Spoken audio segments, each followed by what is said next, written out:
நமஸ்காரம். ஆஸ்ட்ரோ பிருந்தா கோயம்புத்தூர்லேருந்து. இந்த பதிவு எதுக்காக அப்படின்னா, எகெயின் ஆஸ் யூஷுவல் நான் சொல்கிற அதே டைலாகு, ஒரு ஏர்ஜ் வந்தது உடனே இந்த விஷயத்தை ஷேர் பண்ணணும் அப்படின்னு. ஏன்னா 3 நாளாக மனசுக்குள்ள ஒரு விஷயம் உறுத்திட்டே இருந்தது. ஒரு 10 நாள் முன்னால் 15 நாள் முன்னால் எக்ஸ்பீரியன்ஸை சொல்லிட்டு தானே உங்கள்கிட்ட நான் சொல்ல முடியும். ஒரு 10-15 டேஸ் பிஃபோர் நம்ம ஸ்டாஃப்க்கு ஒரு கிளைண்ட்டுக்கிட்ட மெசேஜ் வந்திருக்கு. மேம் மேட்ச் மேக்கிங் பார்த்துருக்காங்க. எனக்கு ஒரு 3 இயர்ஸ் பிஃபோர் மேட்ச் மேக்கிங் 2017 நினைக்கிறேன் மேட்ச் மேக்கிங் பார்த்தாங்க. ஒரு 3-4 ஜாதகத்தை நான் மேடம் கிட்ட கொடுத்தேன். அவங்க வீட்டில் போய் பார்த்தேன். வீட்டுக்கு கரெக்டாக அந்த இடமெல்லாம் சொல்கிறாங்க, அவர் சொல்லியிருக்காரு. ஆனால் மேம் இந்த ஜாதகம் ஓகேன்னு சொன்னாங்க. ஆனால் 10 நாளில் என்னை விட்டுட்டு போயிட்டா. எப்படி அவங்க மேம் அப்படி எனக்கு பொருத்தம் பார்த்து கொடுக்கலாம், சேனல் எல்லாம் அப்படி பேசுகிறாங்கல்ல, எப்படி இப்படி தப்பு பண்ணாங்க, எப்படி இப்படி மிஸ் பண்ணினாங்க அப்படிங்கிற மாதிரி கேட்டிருப்பாங்க போல். ஸ்டாஃபுக்கு கொஞ்சம் கூட நம்பிக்கையே இல்லை. ஏன்னா ஃபஸ்ட்டு பாயிண்ட் என்ன அப்படின்னா, நான் மேட்ச்சு பர்சனல் கிளைண்ட்டுக்கு பார்க்க மாட்டேன் எப்போவுமே. ஏன்னா மேட்ச் மேக்கிங் சாதாரண விஷயம் கண்டிப்பாக கிடையாது. எனக்கு ஒரு மேட்ச் பார்க்கணும் அப்படின்னா 1.5 மணி நேரத்துலேருந்து 2 மணி நேரம் வரைக்கும் எனக்கு மினிமம் டைம் எடுக்கும். இது ஆகுமா ஆகாதா அப்படின்னு நான் யோசிக்கிறதுக்கே எனக்கு 1.5 மணி நேரம் தேவைப்படும். அவ்வளோ ஆஸ்பெக்ட்ஸ் நம்ம மேட்ச் மேக்கிங்கில் பார்க்கணும். ஆனால் அவர் பொய் சொல்லலை, கண்டிப்பாக அவர் பார்த்துருக்காரு. என்கிட்ட என்ன சேட்டு செக் பண்ண ரெமெடிஸ் எல்லாம் நம்ம மட்டும் எதுவும் போகலை. ஆனால் வீட்டு அட்ரஸ்லாம் கேட்டிருக்காரு, வீட்டு அட்ரஸ் கொடுத்துருக்கோம். அப்புறம் பேமெண்ட்டும் பண்ணியிருக்காரு. எனக்கு இதெல்லாமே நான் பார்த்தோன்னே எனக்கு பகீர்னு ஆயிடுச்சு. எங்கடா தப்பாச்சு, எப்படி எனக்கு இப்போ வரைக்கும் அதுக்கான ஆன்சர் கிடைக்கல. நான் நார்மலாக முதல்ல ஒரு டைலாக் அடிப்பேன். முதல்ல அப்படின்னா ஆஸ்ட்ராலஜிக்குள்ள வரதுக்கு முன்னால், நமக்கு நேரம் சரியில்லைன்னா ஜோசியர் கண்ணையை கட்டிடும் அப்படின்னு. அப்போது இந்த டைலாக் நம்மகிட்டே ஒரு 10,000 பேர் சொல்லியிருக்காங்க. திருப்பி நம்மகிட்ட அதே கதையை நம்ம கட்டுக்கதையை நம்ம மறந்துவிடக்கூடாது. ஏன்னா 10,000 ஜாதகங்களை பார்த்து, லட்சக்கணக்கில் ஜாதகங்களை பார்த்துட்டு, ப்ராக்டிக்கலாக நம்மளை சுற்றி இருக்கிறவங்க என்ன மாதிரிலாம் ஸ்ட்ரகிள் ஃபேஸ் பண்ணுறாங்கன்னு பார்த்துட்டு ஒரு அஸ்ட்ராலஜராக இருந்துட்டு இந்த மாதிரி கதையெல்லாம் சொல்லிட்டெல்லாம் இருக்கக்கூடாது. அது ஃபஸ்ட்டு ஒரு ஜென்டிலான ஒரு விஷயமே கிடையாது. ஆனாலும் நான் உங்களுக்கு ஆல்ரெடி நிறைய வீடியோவில் நான் 2-3 வீடியோ எனக்கு தெரிஞ்சு நான் மேட்ச் மேக்கிங்க்கு உங்களுக்கு போட்டிருக்கேன். எவ்வளோ பேர் பார்த்துருக்கீங்கன்னு தெரியல. ஜோசியர் கண்ணை கட்டினதாகவே இருக்கட்டும், ஆனால் நமக்கு பேசிக் அவேர்னஸ் ஒன்று வேணுமா வேண்டாமா? இப்போ நம்ம மேட்ச் மேக் ஒரு விஷயத்தை இன்னொரு விஷயத்தை நான் கிளியர் பண்ணிடுறேன். யாராக அதுக்காக நான் அவருக்கு மேட்ச் பார்த்து கொடுத்தது நான் சரி ஏதோ தப்பாயிருச்சுன்னு நான் சொல்லவே இல்லை. நான் அவர்கிட்ட சாரி கூட நான் கேட்கல. ஏன்னா அதுக்கப்புறம் நான் பர்த் டீட்டெயில் கேட்டேன். கொஞ்சம் எனக்கே சங்கடமாக இருந்தது, குருன்னு இருந்தது. வேறு வழி இல்லாதாலும் நம்மகிட்டே திருப்பி அப்ரோச் பண்ணியிருக்காரு. அப்போ கொஞ்சம் குருன்னு 2 பேர் பர்த் டீட்டெயில்ஸ் வாங்கினா, சத்தியமாக அடிப்படையே தெரியாத பேசிக் நாலேஜே இல்லாத ஒரு ஆள் கூட அந்த மாதிரி ஒரு காம்பினேஷனை சேர்த்து வைக்க முடியாது. ஜோசியமே தெரியாது, நான் அரகுற ஜோசியன், எனக்கு எதுவுமே தெரியாது அஸ்ட்ராலஜியில் அப்படின்னா கூட அந்த மேட்சை நான் சேர்த்து வைக்க மாட்டேன்.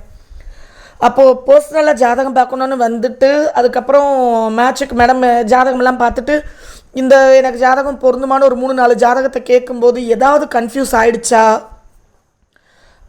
அப்படின்னு எனக்கு அது புரியல. ஏன்னா ஃபஸ்ட்டு நான் பர்சனல் கிளைண்ட்டுக்கு பர்சனலாக ஜாதகத்தை வாங்கி நான் செக் பண்ணவே மாட்டேன். பயங்கர கன்ஃபியூஸ் ஆயிரும். ஏன்னா இந்த டேட் ஆஃப் பர்த் அந்த டேட் ஆஃப் பர்த் இந்த கட்டம் அந்த கட்டம்னு வச்சு பார்க்கும்போது சத்தியமாக சொல்கிறேன், ப்ராக்டிக்கலி இம்பாசிபிள். 10 பொருத்தம் பார்க்குறவங்க நிமிஷமாக பார்த்துட்டு போயிட்டே இருப்பாங்க. ஆனால் 2 ஜாதக கூட்டறிவை பார்க்கும்போது, டிஎன்ஏ வச்சு நம்ம கம்பேர் பண்ணும்போது, மேரேஜ் லைஃபோட டிக்னிட்டியை பார்க்கும்போது சத்தியமாக அது இம்பாசிபிள். 10க்கு 10 பொருத்தம் வந்தாலும் கூட 10 நாளில் இல்லை 10 மணி நேரத்தில் தட்டிட்டு போன ஜாதகம்லாம் பார்த்துருக்கோம். ரஜி தட்டி 45 வருஷம் சந்தோஷமாக வாழ்கிறவங்களையும் பார்க்குறோம். அதையும் மீறி இப்போ மேட்ச் மேக்கிங்கில் ஏதோ இருக்குது. அதில் ஃபஸ்ட்டு அவங்கவுங்க சுய ஜாதகத்தில் உண்டான கொடுப்பனை. எந்த ஒரு அஸ்ட்ராலஜிட்டையும் ஜாதகத்தை எடுத்துகிட்டு போயிட்டு இனிமேல் மேட்ச் மேக்கிங் கையிலோட பார்த்துட்டெல்லாம் வரலான்னு நினச்சி என்றைக்குமே போயிடாதீங்க. டைம் கொடுங்க. பொறுமையாக ஜாதகங்களை கொடுத்துட்டு அவங்க செக் பண்ணுறதுக்கு, அனலைஸ் பண்ணுறதுக்கு டைம் கொடுங்க. ஹரிபரி என்றைக்குமே பண்ணாதீங்க. லைஃப் மேட்டர் இதெல்லாம். அதுக்காக அவர் ஹரிபரி பண்ணனாலன்னு சொல்ல நான் இதை ஜஸ்டிஃபை பண்ணுறதுக்கே நான் வரல. ஆனால் இப்படியும் கூட நடந்திருக்குங்கிறது உங்கள்கிட்ட நான் பகிர்றேன். உங்கள்கிட்ட போய் உண்மையும் பொய்யும் மறைச்சு என்ன பிரயோஜனம்? முழுக்க நீங்கள் தான் லைஃப்பில் ட்ராவல் பண்ணிகிட்ருக்கீங்க. உங்களுக்கு தான் நான் டெய்லி பார்க்குறேன், கிளைண்ட்ஸை தான் நான் டெய்லி பார்க்குறேன், உங்கள் கமெண்ட்டுக்கு தான் ரிப்ளை பண்ணுறேன். இப்போ உங்கள்கிட்ட மறைக்க வேண்டிய அவசியம் எனக்கு எதுவுமே இல்லை. ரொம்ப மனசு சங்கடமாக இருந்துச்சு. அப்போது நான் சொல்லிட்டேன், இதுக்கு நான் ரெமெடி அனுப்ப முடியாது கிளைண்ட்டாக இல்லாத பட்சத்தில் இப்போது. ஆனால் ஏதோ ஒரு பக்கம் தப்பு நடந்திருக்கு. 1-4-5 ஜாதகம் தொட்டுக்காக கொடுக்கும்போது ஏதோ ஒரு கன்ஃபியூஸ் ஆகி மாற்றி இதை டிக் பண்ணி கொடுத்துட்டுமா, மற்றதை ராங் போட்டு கொடுத்துருக்கோமா, என்னால் எதுவுமே யோசிக்க கூட முடியல அப்படின்னு சொல்லிட்டேன் நான். சாரி, நான் கேட்க முடியாது. அதுக்காக எனக்கு இக்னோர் பண்ணியிருக்க விதா. அதுக்கப்புறம் அவங்க என்ன முடிவு பண்ணுறாங்களோ பார்த்துக்கலாம். திருப்பி வராங்க அப்படின்னா அடுத்தது உண்டான ரெமெடி ஏதாவது சொல்ல முடியுதா, இல்லை வேறு ஏதாவது உங்களுக்கு அஸ்பெக்டில் அவங்களுக்கு சப்போர்ட் பண்ண முடியுதான்னு பார்க்கலான்னு சொல்லி நான் அந்த சாப்டரை க்ளோஸ் பண்ணிட்டேன். மேபி அவர் கூட இந்த வீடியோ கேட்டுட்ருக்கலாம், நமக்கு தெரியாது, அதுவும் தெரியாது. இப்போ முதல்ல ஒரு விஷயம் தெரிஞ்சுக்கோங்க. யாராக இருந்தாலுமே, நீங்களாக இருந்தாலும் நானாக இருந்தாலும் நம்ம பேரம்பேத்திகளாக இருந்தாலும் யாராக இருந்தாலும் கல்யாணம் பண்ணிக்கு போகிறது 7ஆம் பாவத்தை. இதில் எத்தனை பேருக்கு பெரியவங்க சொல்லி கேட்டிருக்கீங்கன்னு தெரியல. அவங்க 2 பேர்த்துக்கும் ஏன் ஆகவே மாட்டேங்குது 7ஆம் பொருத்தம் போலன்னு சொல்லுவாங்க. ஏன்னா ஒரு நட்சத்திரத்துக்கு இன்னொரு 7வது நட்சத்திரம் ஆகாது. பெரியவங்க எப்போவுமே பேச்சு வழக்கில் சர்வசாரமாக சொல்லுவாங்க. அவங்க ஜோசியராக இருக்கவே மாட்டாங்க. ஏன் அப்பனுக்கும் மகனுக்கும் ஆக மாட்டேங்குது 7ஆம் பொருத்தம் போடுறதுக்கு 2 பேருக்கும் அப்படின்ட்டுருவாங்க. ஒவ்வொரு ஆணும் ஒவ்வொரு பெண்ணும் கட்டிக்க போகிறது யார்? 7ஆம் பாவத்தை. இது சிவன், அது சக்தி. இது ப்ளஸ் லேக் அப்படின்னா அது மைனஸ் டிகிரி, மைனஸுக்கும் மைனஸ் டிஜிட்டில் கீழே போகிற part. 2 extreme opposite poles attract ஆகுது, அவ்வளோதான். அடிக்கடி நான் சொல்கிற இன்னொரு வார்த்தை இதுதான். ஆதர்ஷ தம்பதிகள் நல்லா உலகத்தில் கிடையவே கிடையாது, இருக்கவே முடியாது. எப்படி அவங்க ஆதர்ஷ தம்பதிகளாக அப்போ மாறுவாங்க? அப்போ இல்லை நாங்கள் இத்தனை வருஷமாக 40 வருஷமாக இருக்குமே, எங்கள் 2 பேருக்குள்ள ரொம்ப லவ், ரொம்ப அந்யோன்யம், ரொம்ப கேர். நிச்சயமாக இருந்திருக்காங்க. ஒரு 50 வருஷம் முன்னால், ஒரு 30 வருஷம் முன்னால். அது எப்படி இருந்திருப்பாங்க அப்படின்னா, ஆணுக்கு பெண் உறுப்பை பற்றியோ பெண்களோட பாடி பார்ட்ஸை பற்றியெல்லாம் ஒரு 20 வருஷம் முன்னால் கூட இந்த அவேர்னஸ்லாம் கிடையாது. அப்போல்லாம் இந்த மாதிரி யூடியூப் சேனல் இருந்ததா, இந்த மாதிரி பான் வெப்சைட்ஸ் இருந்ததா, எல்லாருக்கிட்டையும் லேட்டஸ்ட் கேட்ஜெட்ஸ் வந்துருந்ததா? எதை வேணாலும் அவங்க ஒருத்தரோடு டவுன்லோட் பண்ணி பார்க்க முடியுமா? கல்யாணத்துக்கு அப்புறம் ஆம்பளைனா இப்படி தான் இருப்பாங்க, ஆணுக்கு இப்படி தான் உறுப்பு இருக்கும், பெண்ணுன்னா இப்படி தான் இருப்பா, பெண்களுக்கு இப்படி இருந்தால் உறுப்பு இருக்கும், இந்த மாதிரிலாம் இருந்தால் தான் குடும்பம் நடத்த முடியும், குழந்தை பெற்றுக்க முடியும். மாமியார்னா இப்படி தான் இருப்பாங்க, மாமனார்னா இப்படி தான் இருப்பாங்க, கணவன்னா இப்படி தான் இருப்பாங்க, மனைவினா இப்படி தான் இருப்பாங்க. ஒரு வீட்டுக்குள்ளே நம்ம பூந்துட்டோம்னா அந்த வீட்டில் நம்ம இப்படி தான் நடந்துக்கணும். நம்ம ஒரு வீட்டிலேருந்து பெண் எடுத்துட்டோம் அப்படின்னா அந்த பொண்ணை இப்படி தான் நம்ம நடத்தணும் அப்படின்னு சொல்லிட்டு வழி வழியாக அவங்க கேட்டுட்டு வந்ததையும் அவங்க பார்த்துட்டு வந்ததையும் வச்சு தான் வாழுவாங்க. அப்போ அந்த இடத்துல கமிட்மெண்ட் அப்படிங்கிறது ஒன்று வந்துடும். First adjustment, compromise, negotiation second விஷயம் வந்துடும். சமூகத்துக்காக அப்படிங்கிறது 3rd விஷயம் வந்துடும். புள்ள குட்டிகளுக்காகங்கிறது 4th விஷயம் வந்துடும். பரம்பரைக்கு ஒரு வாரிசு வேணும் இல்லையாங்கிறது 5th விஷயம் வந்துடும். இதில் ஏதாவது நம்ம நெகட்டிவாக ரியாக்ட் பண்ணிட்டோம் அப்படின்னா நம்ம சொந்த பந்தங்களுக்குள்ள நம்ம அசிங்கப்பட்டுருவோமோ, நம்ம பெரியவங்களுக்கு, நம்ம முன்னோர்களுக்கெல்லாம், நம்ம அம்மா அப்பாக்கெல்லாம் அசிங்கத்தை தேடி கொடுத்துருவோமோ, நம்மளோட ஆக்டிவிட்டீஸ் மூலமாக நம்மளோட கூட பிறந்தவங்களுக்கெல்லாம் லைஃப்பில் பிரச்சனை ஆகிடுமோ அப்படிங்கிறது அடுத்த விஷயம். ஆண் இல்லாமல் எப்படி நம்ம இருக்க முடியும் அப்படின்னு ஒரு பெண்ணும், பெண் துணை இல்லாமல் மனைவி இல்லாமல் நம்ம எப்படி இருக்க முடியும்னு ஒரு ஆணும் யோசிப்பாங்க. அப்போ என்ன பண்ணுவாங்கன்னா அட்ஜஸ்ட்மெண்ட், காம்ப்ரமைஸ், நெகோஷியேஷன், கமிட்மெண்ட். லாஸ்ட்டாக பட் வெரி ப்ராமினெண்ட்டாக கடவுள் மேலே பயம். பாவம் அப்படிங்கிற வார்த்தையில் ஒரு நம்பிக்கை, பாவம் செய்யக்கூடாது அப்படிங்கிற ஒரு எண்ணம், துரோகம் பண்ணக்கூடாதுங்கிற இன்னொரு எண்ணம், சத்தியத்துக்கு தர்மத்துக்கு கட்டுப்படணுங்கிற கமிட்மெண்ட்டும். 20 வருஷம் கழித்து 1960s எல்லாம் வேறு, 70ஸ்க்கு அப்புறம் வேறு. எல்லார் கையிலையும் மொபைலு. 10 வயசு குழந்தைலேருந்து பிறந்த குழந்தை வரைக்கும் 10 மாத குழந்தைகள் மொபைலு, இன்டர்நெட்டோட, வைஃபையோட. குழந்தைங்க இஷ்டப்பட்டாலும் இஷ்டப்படையாட்டியும், பெரியவங்க இஷ்டப்பட்டாலும் இஷ்டப்படாட்டியும் கேம் வெப்சைட் ஓப்பன் பண்ணி ஒரு குழந்தை விளையாண்டுச்சு, யூடியூப்பில் ஒரு ரைம்ஸ் குழந்தை படிச்சுன்னா கூட தாராளமாக அங்கே என்ன அட்வர்டைஸ்மெண்ட் வேணாலும் வரலாம், என்ன மாதிரி போஸ்டர் இமேஜ் வேணாலும் வரலாம். அதுக்கேற்ற மாதிரி டிவி வீட்டுக்குள்ளேயே ஒரு சாத்தான் இருக்குது. நான் டிவி பார்க்க மாட்டேங்கிறது ரொம்ப பெருமையாக சொல்லிக்கிறேன். எனக்கு ஒரு பிரேக் வேணும், நான் ஒரு மாய உலகத்துக்குள்ளே போயிட்டு வெளியே வந்துடணும் அப்படின்னா தியேட்டருக்கு போயிடுவேன். நான் அதுவும் பகலில் போய் டைமை மேக்ஸிமம் வேஸ்ட் பண்ண மாட்டேன். நைட் ஷோ பக்கத்து தேட்டருக்கு நைட் ஷோ போயிடுவேன். சேஃபாக போய்ட்டு சேஃபாக வந்துடுவேன். அப்போது தேட்டரோட இந்த விஷயத்தை கழட்டி வச்சுட்டு வீட்டுக்கு வந்துடுவேன். அந்த காலமெல்லாம் போயிடுச்சு. இப்போ வீட்டுக்குள்ளேயே சாத்தான் நமக்கு வந்தாச்சு. இஷ்டப்படாட்டியும் டிவி போட்டாச்சு, மொபைல் எடுத்தாச்சுன்னா எல்லா கன்றாவையும் வந்துடுது. அப்போ பெண் மேலே ஆணுக்கு எதிர்பார்ப்பும், ஆண் மேலே பெண்ணுக்கு எதிர்பார்ப்பும், சினிமா காட்டுற மாயையான ஒரு திருமண வாழ்க்கை, இல்யூஷன் பர்சனல் லைஃப். வாழ்க்கையில் இப்படியெல்லாம் காதல் இருக்க முடியாது, இப்படியெல்லாம் கணவன் இருக்க முடியாது, இப்படியெல்லாம் மனைவி இருக்க முடியாது, ஆனால் அப்படி எல்லாம் இருக்கும் அப்படின்னு சினிமாவை காட்டுது. எக்ஸ்ட்ரீம் ப்ளஸ்ஸையும் காட்டுது, எக்ஸ்ட்ரீம் மைனஸையும் காட்டுது, ஜஸ்டிஃபையும் பண்ணிடுது. 100ல் 1 தான் நல்ல படம் வருது, யதார்த்தத்தை புரிய வைக்கிற மாதிரி. பாக்கி 99 தான் நம்ம தேடி போய் பார்ப்போம். மனித இயல்பு. இத்தனை இத்தனை ஃபேக்டர்ஸ் நம்மளை சுற்றி இருக்கும்போது பொருத்தம் பார்த்த ஜோசியரை நம்ம எப்படி போய் நம்ம கேள்வி கேட்க முடியும்? உங்கள் பேரண்ட்ஸ் கிட்ட கேளுங்க, அம்மா அப்பாட்ட கேளுங்க. அவங்க எவ்வளோ காம்ப்ரமைஸ் பண்ணி அட்ஜஸ்ட் பண்ணி நெகோஷியேட் பண்ணி நம்மளை கொண்டு வந்திருப்பாங்க, நம்மளை அப்போ வளர்த்திருப்பாங்க. தாத்தா பாட்டி எப்படியெல்லாம் இருந்திருப்பாங்க. எனக்கு நல்லா ஞாபகம் இருக்குது. எங்கள் தாத்தா எங்கள் பாட்டியை பேர் சொல்லி கூட கூப்பிட்டு நான் கேட்டதில்லை. இந்தா அப்படின்னு தான் அவர் அதிகபட்சம் கூப்பிட்டுருக்காரு. எங்கள் பாட்டி என்னானோ ஏங்கனோ இப்படிலாம் எங்கள் பாட்டி எதுவும் கூப்பிட்டு எனக்கு அந்த சவுண்டு கூட எனக்கு எங்கள் பாட்டி எங்கள் தாத்தாவை கூப்பிட்டு எனக்கு ஞாபகம் இல்லை. 81 வருஷம் எங்கள் தாத்தா 80 வயசில் போனார். எங்கள் பாட்டி தாத்தா போய் ஒரு 1.5 வருஷம் கழிச்சு 81 வயசில் போனாங்க. நாங்களாம் இங்கே எப்படி ரணகலமாக்கிடுவோம், அப்படி வைப்ரண்ட் ஆகும். யாராவது ஒரு வார்த்தை பேசிட்டாங்கன்னா அப்படி எமோஷன்ஸை வெளிப்படுத்துவோம். டெம்பர்மெண்ட் அப்படி லூஸ் ஆகும். நமக்கு யோசிப்போம் எப்படி தாத்தா பாட்டியில் அப்படி இருந்தாங்க அப்படின்னு. காலம் நிறைய மாறிடுச்சு, மாட்டிக்கிட்டோம். உண்மை அதுதான், நம்ம மாட்டிக்கிட்டோம். நமக்கு குழந்தைங்க நம்ம பேரம்பேத்திகளை இன்னும் ரொம்ப கேவலமான சிச்சுவேஷனில் போய் மாட்டிக்கிட்டாங்க. இதெல்லாம் ஓவர் கம் பண்ணணும் அப்படின்னா எதிர்பார்ப்புகள் குறையணும். ஏன்னா நமக்கு என்ன மாதிரியெல்லாம் அனுபவங்கள் மென்டலி எமோஷ்னலி ஃபிசிக்கலி கிடச்சிருக்கோ, நம்ம கல்யாணம் பண்ணிக்க போகிற ஆணுக்கும் பொண்ணுக்கும் அதே feeling emotions informations physically mentally emotionally கிடச்சிருக்கும். நம்ம எப்படி இருக்கணும்னு ஒரு ஆண்கிட்டையோ கணவன்கிட்டையோ மனைவிட்டையோ எதிர்பார்க்குறோமோ அதே தான் நம்மக்கிட்ட அவங்க எதிர்பார்ப்பாங்க.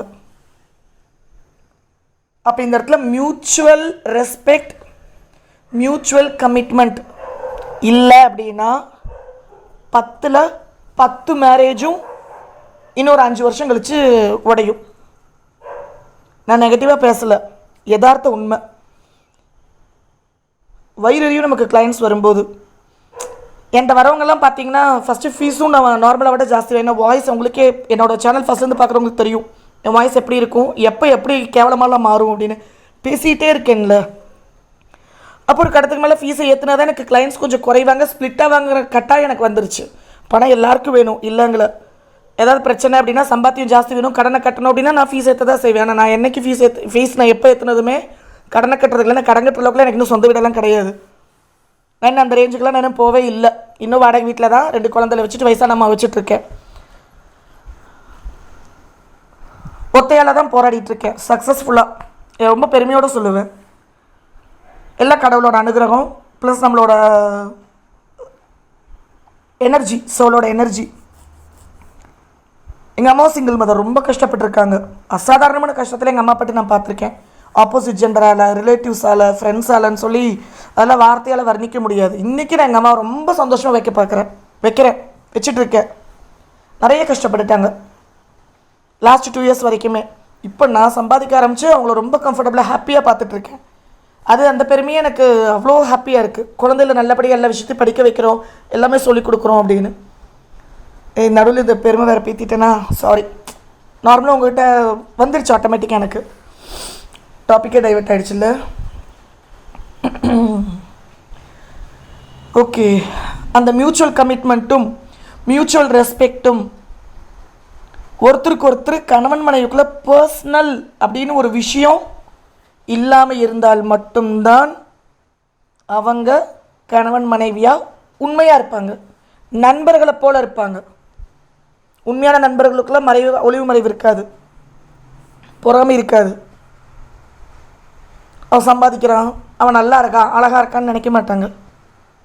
சேர்ந்து சம்பாதிக்க ஹெல்ப் பண்ணுவாங்க, என்ஜாய் பண்ணுவாங்க இவங்களும் சேர்ந்து. கணவன் மனைவி அப்படி தான் உண்மையான நண்பர்களாக தான் இருக்கணும். ட்ராவல் பண்ணணும் ஒன்றா, சுகதுக்கங்கள் எல்லா விஷயத்துலையுமே. ஆனால் இந்த காலத்தில் அப்படி கிடையாது. 10க்கு 10ம் அந்த மாதிரி இல்லை. கல்யாணம் பண்ணும்போதே எதிர்பார்ப்போடு தான் பண்ணுறாங்க. இந்த பொண்ணை கல்யாணம் பண்ணியாச்சுன்னா சொத்து வருமா, சம்பாதிச்சு கொடுக்குமா, நம்மளுக்கு சமைச்சு போடுமா, எங்கள் அம்மா அப்பாவெல்லாம் பார்த்துக்குமா, ஒரு பொண்ணுக்கு லைஃப் கொடுக்கணும், நமக்கு ஒரு லைஃப் பார்ட்னர் வரணும் அப்படின்னு எதிர்பார்ப்பு இல்லை. பெண்ணுக்கு ஆண்மேல் அப்படி தான்.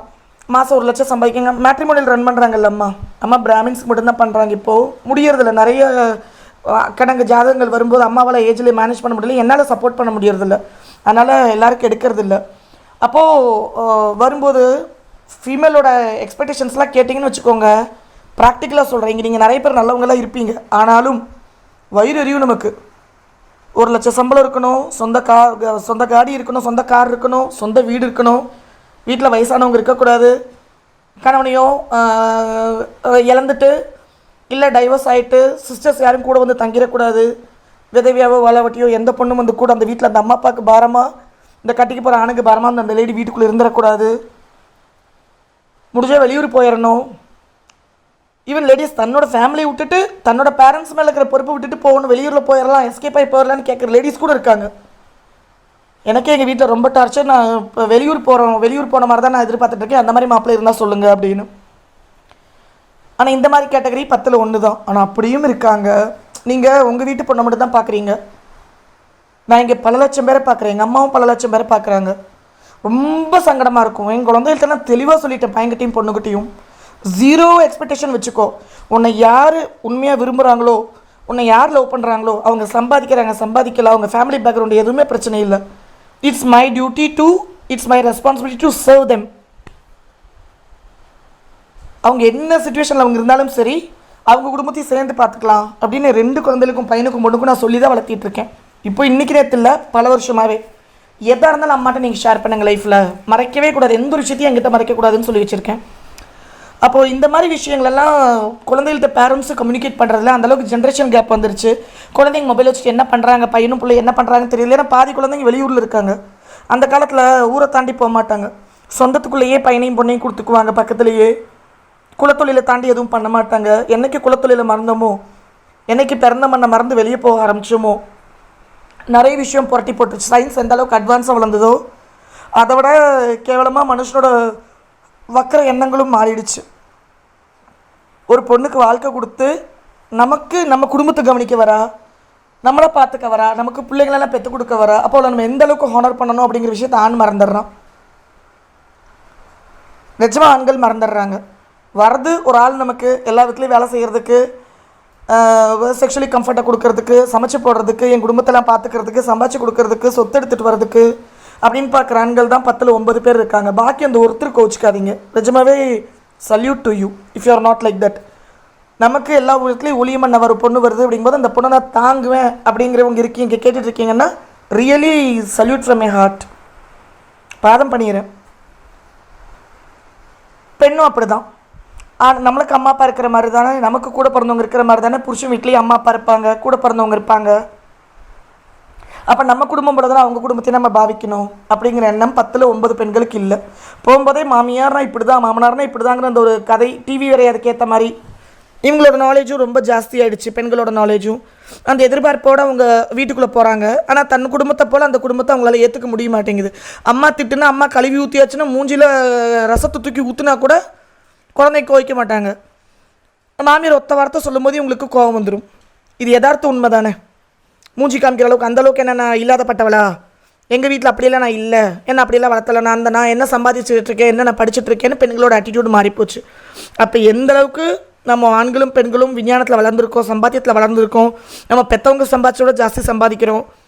அதெல்லாம் இருந்தாலுமே நம்ம தாத்தா பாட்டி நம்ம பெரியவங்களாம் வாழ்ந்த அந்த சந்தோஷமான வாழ்க்கையை 100ல் 90 பேர் வாழ்கிறதில்ல. பாக்கி 10 பேர் நடிச்சிட்ருக்காங்க. உண்மை அதுதான். அதனால தான் நிறைய எக்ஸ்ட்ரா மேரிட்டல் அஃபேர்ஸ் வருது, டிவோர்ஸ் நிறைய ரேட் ஜாஸ்தி ஆகுது. டெத், ஸ்பவுஸோட டெத் அப்படிங்கிறது நம்ம கணக்கே கிடையாது. இறப்பை மட்டும் நம்ம மனுஷன் குடுமி கையில் அந்த குடுமி இறைவன் கொடுத்துட்டான்னு வச்சுக்கோங்க. ஒரு குழந்தை இந்த நேரத்தில் தான் பிறக்கணும் அப்படின்னு அந்த குடுமி இந்த நம்ம மனுஷங்களை கொடுத்துட்டா, ஒரு ஆள் இப்போ தான் சாதாரண அந்த டெத்து கணக்கு மனுஷங்களை கொடுத்துட்டா, ஜோசியர் கையில் கொடுத்துட்டான் அப்படின்னா மனுஷன் நாட்டை ஆளுந்துருவான், நாட்டையும் சாப்பிட்ருவான். ஜோசியர் நாட்டை ஆளுந்துருவார், நாட்டையும் சாப்பிட்ருவார். அது ரெண்டுமே என்றைக்குமே மனுஷங்கையில் சக்தி கொடுக்கல, இறைவன் கொடுக்கல. என்றைக்கே அதை நம்பிடாதீங்க. சில சங்கடங்கள் இருக்குதுன்னு அஸ்ட்ராலஜர் பாயிண்ட் பண்ண முடியும் உறுதியாகவே.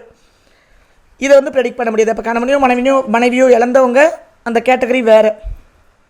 அது நான் பியூர்லி கர்மான்னு சொல்லிடுவேன், கண்ண முடிட்டு சொல்லிடுவேன், விதி அப்படின்னு சொல்லிடுவேன் நான். அதுக்காக அடுத்தடுத்த லைஃப் அப்படி தான் இருக்கணுங்கிற கட்டாயம் கிடையாது. ஆனால் திருமண வாழ்க்கையே தரமில்லை அப்படிங்கிறது ஜாதகத்தை பார்த்தா உறுதியாக தெரியும். நாளைக்கு திருப்பியும் என் மேலேயும் ஒரு கம்ப்ளைண்ட்டோ இல்லை வேறு எந்த ஒரு அஸ்ட்ராலஜர்ஸ் மேலேயும் ஒரு கம்ப்ளைண்ட் வரக்கூடாது தானே. அப்போ நமக்கு காமன் பப்ளிக்காக சில பேசிக் அவேர்னஸ் வேணும். இல்லை எங்கள் அம்மாவுக்கு ஜோசியம் தெரியாது, ஆனால் என்ன நட்சத்திரக்காரங்க எப்படி இருப்பாங்க, என்ன ராசிக்காரங்க எப்படி இருப்பாங்க எங்கள் அம்மா போகிற பக்கம் சொல்லிட்டு போவாங்க. அந்த காலத்தில் அந்தளவுக்கு அவங்க வீட்டில் டிஸ்கஸ் பண்ணிகிட்டு இருந்தாங்க. நான் அதெல்லாம் கேட்டு கேட்டு வளர்ந்தவன். எங்கள் பெரியப்பா பர்சன் அஸ்ட்ராலஜர் கேரளாவில் பையனூரில். அப்போ நான் அதெல்லாம் கேட்டு வளர்ந்தேன். ஜெனட்டிக்லி எனக்கு அது வந்துக்கிட்டே இருக்கு, அவ்வளோதான். நான் அதை பிஸ்னஸாக ப்ரொஃபஷனாக கன்வெர்ட் பண்ணிட்டேன், ஜீவனமாக மாற்றிட்டேன். ஆனால் எங்கள் அம்மாவுக்கு எப்படி இதெல்லாம் தெரிஞ்சுது, எங்கள் பாட்டிக்கு எப்படி இதெல்லாம் தெரிஞ்சுது, எங்கள் தாத்தாக்கு எப்படி இதெல்லாம் தெரிஞ்சுது? சில விஷயங்களை கண்டிப்பாக தெரிஞ்சுக்கோங்க. இது ஃபேக்கு, ஆஸ்ட்ராலஜி பொய், கடவுள் பொய். இயற்கைன்னு ஒன்று இருக்குது, எல்லாத்துக்கும் மேலே படைப்பாளின்னு ஒருத்தர் இருக்கார், ஒரு கிரியேட்டர்னு ஒன்று இருக்கார். அவர் அல்லாவாக இருக்கலாம், ஜீசஸாக இருக்கலாம், சிவனாக இருக்கலாம், யாரை வேணாலும் இருக்கலாம். யாருமே இன்னும் போய் பார்த்தது கிடையாது அவங்க எப்படி இருக்காங்க, எந்த உருவத்தில் இருக்காங்கன்னு. நான் ரூபே நான் ரங்கே, கலரும் இல்லை, உருவமும் இல்லை, ஸ்மெல்லும் இல்லை. நம்ம இதெல்லாம் கண்டவர் விண்டிலர், விண்டவர் கண்டிலர். அப்போது அந்த இயற்கைக்கு ஒரு எனர்ஜி இருக்குது அப்படின்னா, சில விஷயங்கள் அது நமக்கு கொடுக்க நினைக்கிது, சில மெசேஜஸ் நம்ம கம்யூனிகேட் பண்ண நினைக்கிதுன்னா அந்த கம்யூனிகேஷன் நம்ம ரிசீவ் பண்ணிக்கணும் தானே. நம்புங்க, ஜோசியம் பொய் கிடையாது, ஜோதிடர்கள் பொய் கிடையாது, இயற்கை பொய் கிடையாது, இறைசக்தி பொய் கிடையாது. நம்ம பொய்யான விஷயங்களை பார்த்து பார்த்து பார்த்து எது உண்மை எது பொய்ன்னு நமக்கு டிஃப்ரென்ஷியேட் பண்ண தெரியல. ஏன்னா நமக்கே ஃபஸ்ட்டு பேசிக் அவேர்னஸ் இல்லை. ஒரு விஷயம் பொய் உண்மைன்னு பேசணும், அதை பற்றி நாலேஜ் எனக்கு வேணுமா வேண்டாமா? அந்த நாலேஜ் ஏற்படுத்திக்கோங்கன்னு சொல்கிறேன். பாட்டி கைவேத்தியம், மருத்துவர்களெல்லாம் வேறு, ஆனால் கைவேத்தியம் தெரிஞ்சு வச்ச தாத்தா பாட்டி இருந்தாங்கல்ல, நமக்கு எத்தனை பேர் கைவேத்தியம் தெரியும்? அப்போ நீங்கள் ஜோசியராக வேண்டாம், என்னை போல் சம்பாதிக்க வேண்டாம், மற்ற அஸ்ட்ராலஜர்ஸ் போல் அது ஜீவனமாக ப்ரொஃபஷனலாக கன்வெர்ட் பண்ண வேண்டாம். நம்ம ப்ரொஃபஷன் வேறு வேறையாக இருந்துட்டு போட்டோம், ஆனால் பேசிக் அவேர்னஸ் வேணுமா வேண்டாமா? இந்த வீடியோ ஒரு இன்ட்ரடக்ஷன் வீடியோ மட்டும்தான். அடுத்த வீடியோ எகெயின் நான் ஸ்லேட் அழிச்சிட்டு ஃபஸ்ட்லேருந்து ஆரம்பிப்பேன். நான் ஒரு ஜாதகத்தை திறந்தால் நீங்கள் என்னெல்லாம் பார்த்து தெரிஞ்சுக்கணும், அது உங்கள் ஜாதகமாக இருக்கலாம், குழந்தைகளோட ஜாதகமாக இருக்கலாம், பேரம்பேத்தி ஜாதகமாக இருக்கலாம். அதில் அடிப்படையான சில விஷயங்கள் ஃபஸ்ட்டு நீங்கள் என்னெல்லாம் தெரிஞ்சுக்கணும்னு நான் திருப்பி சொல்லுவேன். கையோட மேட்ச் மேக்கிங்கில் முதல்ல நீங்கள் எதெல்லாம் தெரிஞ்சு வச்சுக்கணும், அது உங்கள் ஜாதகம் இருந்தாலும் சரி, உங்கள் குழந்தைங்க ஜாதகம் இருந்தாலும் சரி. இது பிரச்சனைக்குரிய ஜாதகம், திருமண வாழ்க்கையை பொறுத்த வரைக்கும் அப்படிங்கிற பேசிக் அவேர்னஸ் முதல்ல உங்களுக்கு இருந்ததுன்னா லைஃப்பில் ரிஸ்க் எடுக்க மாட்டீங்க. ஆல்ரெடி இதில் ஏதோ ஒரு மைனஸ் இருக்குது, அந்த மைனஸை நான் பேலன்ஸ் பண்ணணும், ஹேண்டில் பண்ணணுங்கிறது தான் நம்ம கர்மா. ஓரளவுக்கு ஹேண்டில் பண்ணுவோங்கிற அந்த மென்டல் ப்ரிப்பரேஷனோட நீங்கள் போயிட்டீங்க, மைண்ட் ப்ரிப்பரேஷனோட, அப்படின்னா கண்டிப்பாக விதியை மதியால் வெல்ல முடியும். இதில் எக்ஸப்ஷன் வந்து அந்த டெத்து, ஸ்பவுஸோட மரணம். ஆனால் விதியை மதியால் வெல்லலாம்னு பலாயிரம் வருடங்களுக்கு முன்னாலே நம்ம பெரியவங்க சொல்லிட்டு போயிருக்காங்க. மதிங்கிறது சந்திரன். Anything can be changed by our reaction. Do we respond or do we react? இது வந்து பெரிய சீக்ரெட்டு. நிறைய பேசுவோம். நெக்ஸ்ட் வீடியோவில் உங்களை நான் சந்திக்கிறேன். Thank you so much. இது மனசில் ஏற்றிக்கோங்க. அடுத்த வீடியோக்கு ரெடியாக இருங்க. அவங்கவுங்க ஜாதகத்தை, வீட்டில் இருக்கிறவங்களோட ஜாதகத்தெல்லாம் எடுத்து வச்சுக்கோங்க. திருமணமாக வேண்டி இருக்கிறவங்களாம் ஜாதகம் எடுத்து வச்சுக்கோங்க. மகனுக்கோ மகளுக்கோ திருமணத்துக்கு பார்க்குறீங்கன்னா ஜாதகத்தை எடுத்து வச்சுக்கோங்க. நான் சொல்கிற பாயிண்ட்ஸ்லாம் கண்டிப்பாக நோட் பண்ணிக்கோங்க. படிங்க, கொஞ்சமாவது அடிப்படையாக தெரிஞ்சு வச்சுக்கோங்க. அப்போ நாளைக்கு முன்னே எந்த அஸ்ட்ராலஜியும் போய் குத்த சொல்ல வேண்டாம். நம்ம சட்டியில் என்ன இருக்குதுன்னு ஓரளவுக்கு தெரிஞ்சிச்சுன்னா நம்ம எல்லா இடத்துலையுமே ப்ரிப்பேர் ஆகிட்டு போயிடலாம்ல. அதுக்கப்புறம் எனக்கு இது முதலே தெரியாமல் போச்சு, தெரிஞ்சது நான் உஷாராக இருந்திருப்பேன், நம்ம அதுக்கப்புறம் கவலைப்பட வேண்டாம்ல. இந்த நிமிஷம் நான் அந்த மனுஷனுக்காக நான் ரிக்ரெட் என்னோட சங்கடத்தை மனசார நான் கவலைப்பட்டேன். எங்கே தப்பாச்சுன்னு. அதுக்காக நான் 2017 போய் டைம் லூப் போய் பின்னால் போக முடியாது நான். ஆனால் ஏதோ தப்பாக இருக்குதுன்னு தெரிஞ்சிருச்சு எனக்கு. ஜாதகத்தை திறந்தோன்னே எனக்கு நெஞ்சுலேயே வந்துருச்சு. இப்படி நம்ம ஸ்டாஃப்க்கு ஒரு முட்டாள் ஆள் கூட இந்த ஜாதகத்தை சேர்த்து வைக்க மாட்டாங்க. ஜோசியமே தெரியாத ஆள் கூட நான் சேர்த்து வைப்பேன். நம்புறியா நீ ஜாதகத்தை பார்த்தியா அப்படின்னு சொல்லி அந்த ஸ்டாஃபுக்கு நான் ஆடியோ போட்டு அனுப்பிச்சேன். வேணா இதை கூட நீ அவருக்கு அனுப்பிச்சு அந்த கிளைண்ட்டுக்கே அப்படின்னு. அந்த பேசிக் விஷயங்களை முதல்ல நீங்கள் தெரிஞ்சுக்கோங்க. அப்போ நாளை முடி நம்ம யார் மேலேயும் பழி போட வேண்டாம். எங்கள் அம்மா இவங்களுக்கு கல்யாணம் பண்ணி சொன்னாலே இப்படியாச்சு, எங்கள் அப்பா சொன்னனால தான் கட்டிக்கிட்டேன், என் பிரதர் சொன்னனால கட்டிக்கிட்டேன், ஜோசி சொன்னனால கட்டிக்கிட்டேன், மேட்ரிமோனியில் தான் நான் ஏமாத்திருச்சு, நம்ம அடுத்தவங்க மேலே பழி போட வேண்டாம் இல்லையா? அடுத்த வீடியோவில் பேசலப்பா. வாய்ஸ் எனக்கே ஹாரிபிளாக கேட்குது. Thank you so much. Love you all. Astro Brinda again from Coimbatore. இவ்வளோ நேரம் இந்த முக்கிய பொறுமையாக கேட்டதுக்கு, வீடியோ கம்ப்ளீட்டாக கேட்டவங்களுக்கு நிஜமாவே நன்றி கடன் பட்டிருக்கேன். பெரிய பொறுமை தான் உங்களுக்கு. Thank you so much.